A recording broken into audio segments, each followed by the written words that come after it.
Assalamualaikum warahmatullahi wabarakatuh. Halo teman-teman, selamat datang di podcast kita hari ini. Dari kali ini kita akan membahas topik yang cukup serius, yaitu tentang tambang ilegal di Sulawesi Selatan dalam bentuk politik ekonomi politik pembangunan. Sebenarnya masalah ini terjadi karena apa sih? Apakah ini murni karena faktor ekonomi masyarakat atau justru karena kepentingan politik tertentu? Dan yang paling menarik, kita akan bahas pakai dua pendekatan teori, yaitu yang pertama teori pilihan publik, yang kedua teori sosialis. Nah, di sini sudah ada teman-teman kita yang akan berbagi pandangan dari sisi pro dan kontra. Langsung saja, Adam, bisa jelasin secara singkat sebenarnya apa sih yang terjadi di Sulawesi Selatan terkait tambang ilegal ini? Baik, jadi tambang ilegal yang terjadi di Sulawesi Selatan itu sebenarnya sudah berlangsung cukup lama, meskipun pemerintah sudah melakukan berbagai upaya penertiban. Aktivitas ini tetap berjalan. Salah satu alasannya adalah karena masyarakat sangat bergantung pada tambang sebagai sumber penghasilan mereka. Menurut saya, pemerintah sendiri sebenarnya sudah berusaha untuk menghentikan aktivitas ini, tapi memang kondisi di lapangan itu kompleks. Jadi tidak bisa diselesaikan hanya dengan penegakan hukum saja. Menarik sekali. Bagaimana dengan dunia menurut Anda, apa sih akar utama dari masalah ini? Oke, moderator, kalau dilihat akar masalahnya itu kan lebih ke faktor ekonomi, karena lapangan kerja itu terbatas sementara kebutuhan hidup tinggi. Jadi masyarakat memilih jalan yang cepat, contohnya yaitu tambang ilegal. Selain itu pemerintah daerah sebenarnya juga dalam posisi yang sulit. Di satu sisi harus menegakkan hukum, tapi di sisi lain juga harus mempertimbangkan kondisi sosial. Nah, kalau dilihat dari sisi kontranya, gimana menurut Nadia? Dari yang saya lihat, ini bukan tentang persoalan ekonomi saja, tapi tentang lemahnya tata kelola pemerintah.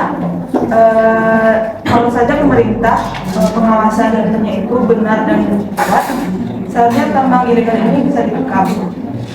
Dan menurut saya ini juga terjadi karena adanya keterlibatan dari pemodal atau cukong, yang jelas bukan sekedar masalah masyarakat kecil.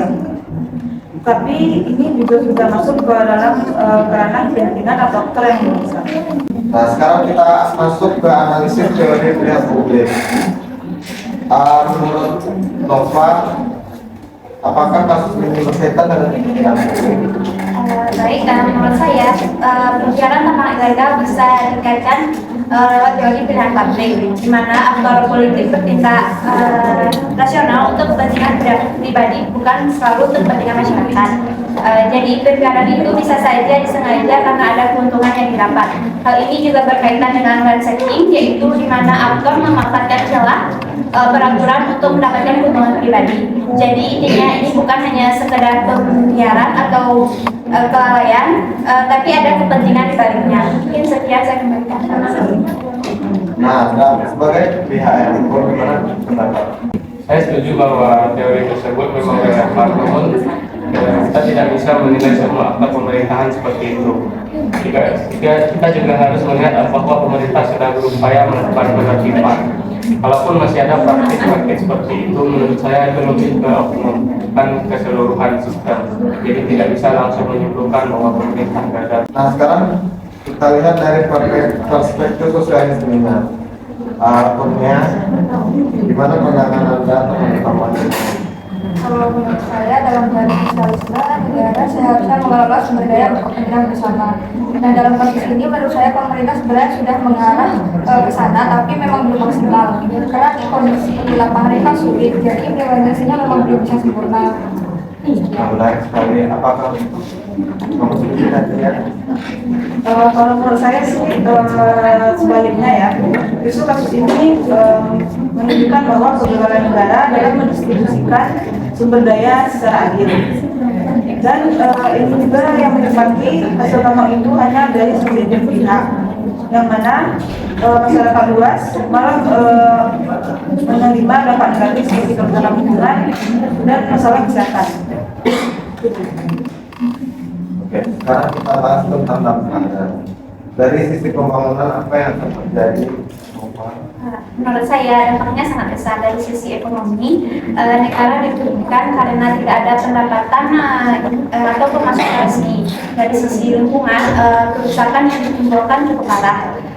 Selain itu, dalam jangka panjang kondisi ini bisa menghambat pembangunan berkelanjutan karena sumber daya alam dieksploitasi tanpa kontrol dan tidak diolah secara untuk masa depan. Jadi perjalanan tanpa ilegal membawa dampak besar baik secara ekonomi maupun lingkungan. Dan dalam jangka panjang menghambat pembangunan berkelanjutan karena sumber daya alam yang tidak dikelola tanpa kontrol. Sekian. Nah, dan apakah menurut Anda ada sisi positif atau pembelaan dari pemerintah terkait tambang ilegal ini? Kalau dibilang sisi positif mungkin tidak, namun kita bisa lihat bahwa pemerintah tidak tinggal diam terhadap kasus tambang ilegal. Ada upaya berupa penertiban dan juga pengawasan, meskipun hal tersebut belum maksimal. Menurut saya ini butuh proses, tidak bisa langsung diselesaikan karena menyangkut banyak aspek, mulai dari ekonomi, sosial, hingga politik. Oke, dari diskusi ini bisa kita lihat bahwa tambang ilegal di Sulawesi Selatan bukan sekedar masalah hukum, tapi juga berkaitan dengan ekonomi, politik, dan pembangunan.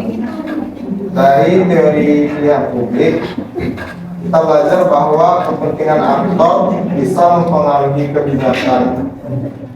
Sementara dari teori sosialisme, kita melihat pentingnya keadilan dalam distribusi sumber daya. Semoga diskusi ini bisa membuka wawasan kita semua bahwa pembangunan itu tidak sederhana yang kita bayangkan.